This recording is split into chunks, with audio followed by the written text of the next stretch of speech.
Hello, everybody, and welcome to Dot to Dot. Today, I'm going to talk about some of the artifacts on the recent episode of The Curse of Oak Island, and we'll talk a little bit about the Zena Halpern Oak Island theory, which seems to be circling back. And as you all know, that Olivier from Oak Island Research and myself have been working on a couple of those documents for a couple of years. So let's talk about first, we'll go to the ramp. Now, the ramp is located approximately right here, and this is what they call the stoned paved area. And this is a big area of stones that they dated back to about, I think it was 1200. And that falls right in line with the Zena Halpern Oak Island theory, and that the Templars came to North America and perhaps Oak Island back around 1179, because we have this map that is from what they call the Cremona documents. And I know there's a lot of controversy about this map, and that, whether it's modern or not. But there's some pretty interesting things here that are discussed. I wouldn't throw it out completely, but the Cremona document, this was part of the Cremona document. Unlike the Oak Island map, the Zena Halpern map, and La Formula, those were not. Those were actually found later. This map, part of the Cremona documents, was purchased by a man named Dr. William Jackson back in the 1970s. He purchased the document, which is basically loose leaf accumulation of information, I would say. And it included what they call a memoir of Ralph de Soudelet, and it is an account of them finding Solomon's treasure and some items from the temple. And this is also what they call a year to remember. And with that document came basically the whole theory about the Knights Templar coming to America and also possibly to Oak Island. One of the ways you can find is if you purchased Zena Halpern's book right here, The Templar Mission to Oak Island and Beyond, and it gives a really good detailed information about the Cremona document and what it means. Another book is what is called the Scrolls of Ontiara by Don Rue. And this information is more, it's loose. It's not really a story, but it gives a lot of detailed information about Bill Jackson, who is the one that put all the information together. And it basically gives a chronology of the workings of Bill Jackson and his work out in New York on Hunter Mountain, which is where the Scrolls of Ontiara were supposedly buried, and the Cremona document, which explains the Ralph de Soudelet and the coming to North America by the Knights Templar. So these documents, okay, are going to be either true or not true. Obviously, they're very fantastic and almost unbelievable theories and stories about the Knights Templar, and even ancient Israelites coming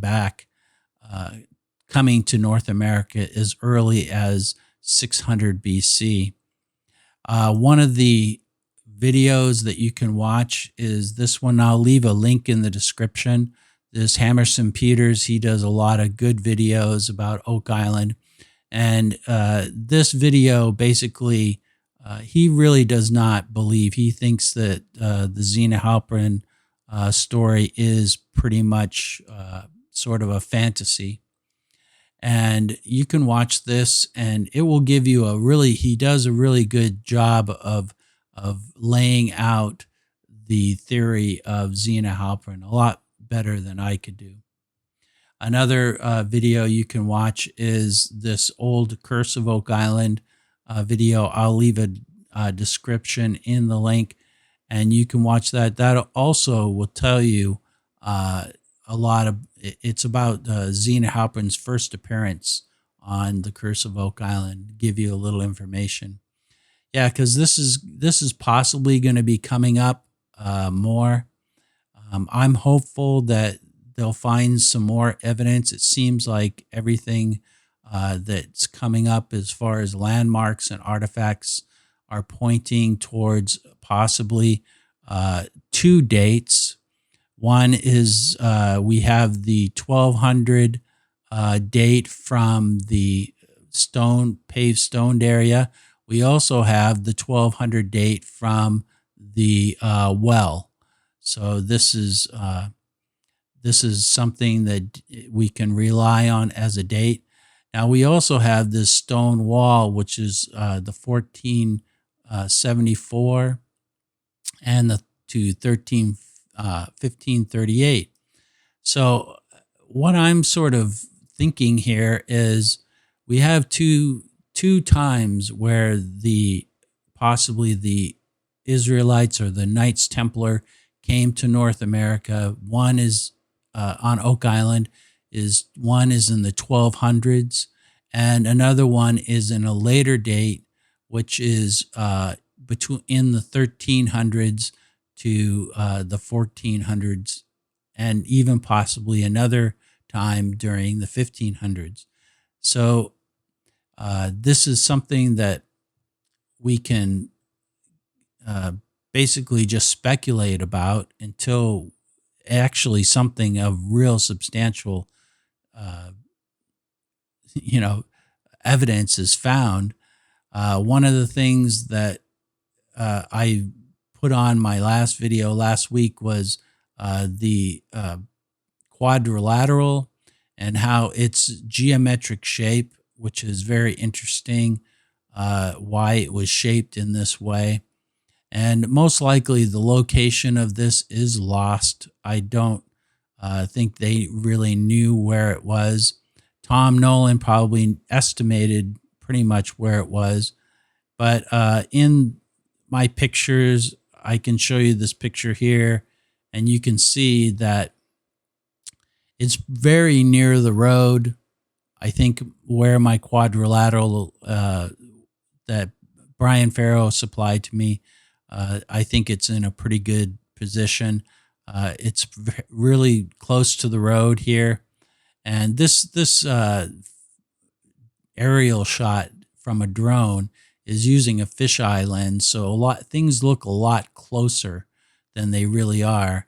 If you look at this, here's one, two, there's three trees on this side of the road. Here's the center one. It seems to be in between, right in between this center tree. And if you go to Google Earth, we have the same things we can see. See how they look farther away in Google Earth. It's not scrunched together.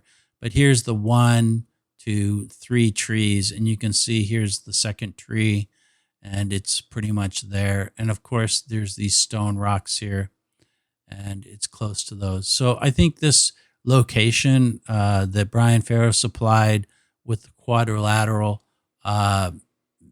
may be fairly accurate. Whether these points are actually known, I don't know. But it's interesting that this shape matches up, and you can watch my last video that I did, how this really coincides with the angles that we have with the Rochefoucauld map and the geometric progression that comes out of it. So that's all I have for you today. I suggest you, if you want to get into the theory of Zena to get her book and read up on it. It's pretty amazing. It's almost unbelievable, really, and historians really uh, do not really give it much credibility. But we've seen things like this before where history says one thing and it actually ends up being another. Well, thanks for watching. Hit the subscribe button and give me a like if you made it to this far. Thank you and have a good day. Bye.